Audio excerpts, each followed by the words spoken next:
Hey les bang, j'espère que vous allez bien, en tout cas moi ça va nickel.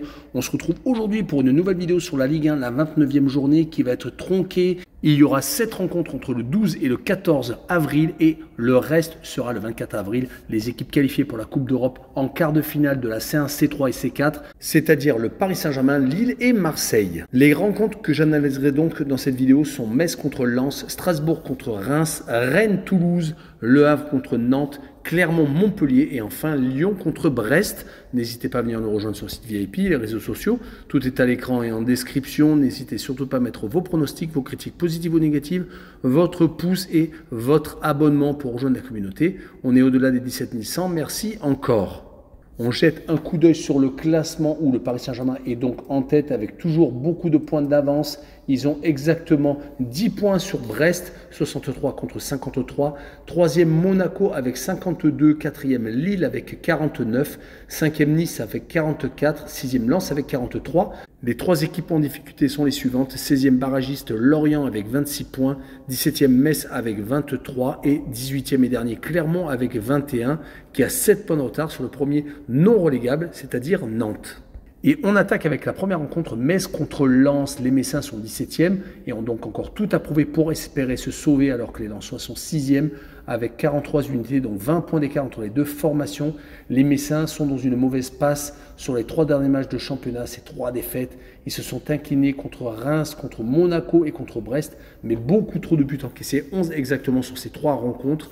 Ils avaient pourtant réussi à battre Clermont dans un duel de dernier du classement et également ils avaient réussi à s'imposer à Nantes, mais malheureusement depuis donc ces 3 défaites consécutives, ils vont jouer contre une équipe qui n'est peut-être pas mieux, mais qui est beaucoup mieux classée, on est d'accord, 6e, mais qui reste sur 3 matchs sans victoire, 2 défaites contre Nice et contre Lille, des matchs qu'il ne fallait pas perdre pour espérer être en Champions League. Ils se sont en plus fait accrocher par Le Havre, qui est 14e, donc la passe est plutôt mal engagée pour avoir la C1, mais il y a encore la C3 et la C4. Sur ce match-là, je les vois quand même gagner 2-0 à Metz, et je verrai le moins de 3 buts sur la rencontre, avec une cote à 1,46. On enchaîne avec Strasbourg contre Reims. Les Strasbourgeois sont 12e et sont théoriquement sauvés, mais il ne faudrait pas perdre plus de matchs qu'il n'en faut, car ils ont juste 7 points d'avance sur le barragiste et 10 sur la première équipe qui descend, alors que du côté de Reims, ils sont 7e, ont 3 points de retard sur le 6e Lens, et ils peuvent encore espérer se qualifier pour au moins une Coupe d'Europe. Du côté des résultats, c'est pas si mal que ça pour les 2 formations. Strasbourg vient d'enchaîner 2 victoires et un match nul. Ils ont réussi à battre Nantes et Rennes à la maison et ont fait 0-0 à Toulouse.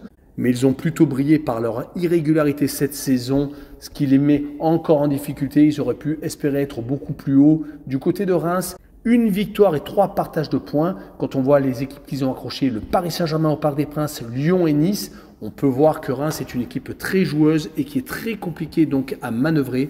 Et ils ont réussi à remporter un match piège contre Metz dernièrement à la maison. Sur ce match-là, je verrais bien un partage de points, 1 but partout entre les 2 équipes, avec le home no bet et le match nul remboursé, c'est victoire de Strasbourg à la maison, et une cote à 2,05. On enchaîne avec Rennes contre Toulouse. Les Rennais ont gagné leur duel contre l'OM, mais malheureusement derrière, ils ont été éliminés de la Coupe de France par le Paris Saint-Germain et ont perdu 2 fois consécutivement à Strasbourg et à Monaco. Le plus inquiétant, c'est qu'ils n'ont pas marqué de but sur ces 3 derniers déplacements. On n'avait pas été habitué à ça. Rappelons qu'ils avaient réussi à accrocher Lille. Ils menaient même 2-0 au stade Pierre-Mauroy. Ils avaient réussi également à tenir la dragée haute au Milan AC lors d'un 16e de finale retour, remporté 3-2. Dommage qu'ils avaient perdu 3-0 au match aller. En tout cas, les Rennais sont capables d'accrocher les meilleurs, comme ils sont capables de s'écrouler contre des équipes beaucoup plus faibles. Ils vont jouer contre Toulouse, qui a été très bon cette année en Coupe d'Europe, qui a réussi à aller embêter Benfica, le prochain adversaire de l'Olympique de Marseille ce soir. Ils ont réussi à faire quelques résultats, surtout contre les gros. Ils ont tendance par contre à des fois s'écrouler contre des équipes plus basses, comme Le Havre par exemple, ou à faire match nul contre des équipes de leur niveau, comme Strasbourg. En tout cas, sur les 5 derniers matchs de Ligue 1, c'est 2 victoires, 1 nul et 2 défaites. Ils sont tout à fait à leur place, à la 11e place. Sur cette rencontre, je verrai Rennes s'imposer tout de même à la maison 2-1 et je verrai les 2 équipes qui marquent avec une cote à 1,77. On poursuit avec Le Havre contre Nantes, le match qui fait peur. Le Havre et Nantes ont le même nombre de points. Les Havrais sont promus. Ils ont eu des belles périodes, mais là actuellement, c'est plus compliqué. Une victoire, un nul et 3 défaites sur les 5 derniers matchs de Ligue 1. Ils ont tout de même réussi à accrocher un point très important à Lens qui leur permet encore d'avoir 2 points d'avance sur le barragiste. Ils sont malheureusement beaucoup trop irréguliers et les Nantais partagent la même passion, c'est-à-dire gagner quelques matchs à l'extérieur et malheureusement perdre beaucoup trop à domicile. Sur les 5 derniers matchs de Ligue 1, une seule victoire c'était à Nice et 4 défaites, dont 3 à domicile. Il y a eu encore un changement d'entraîneur. Camboré a remplacé Gourvenec qui avait remplacé Aristoui.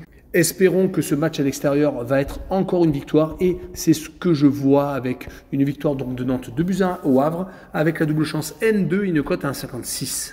Et on enchaîne avec un autre match très compliqué pour les deux équipes concernées, Clermont contre Montpellier, le 18e contre le 13e. Il y a quand même 11 points d'écart entre les deux formations, mais Montpellier est plus proche du barragiste avec 6 points d'avance sur Lorient.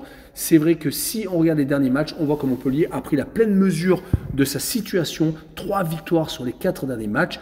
Une seule défaite, c'était contre le Paris Saint-Germain à la maison, 6-2 quand même. Mais ils se sont rattrapés contre 3 adversaires assez compliqués à manœuvrer, Nice, Le Havre et Lorient. Surtout que ces 2 dernières équipes jouent le maintien.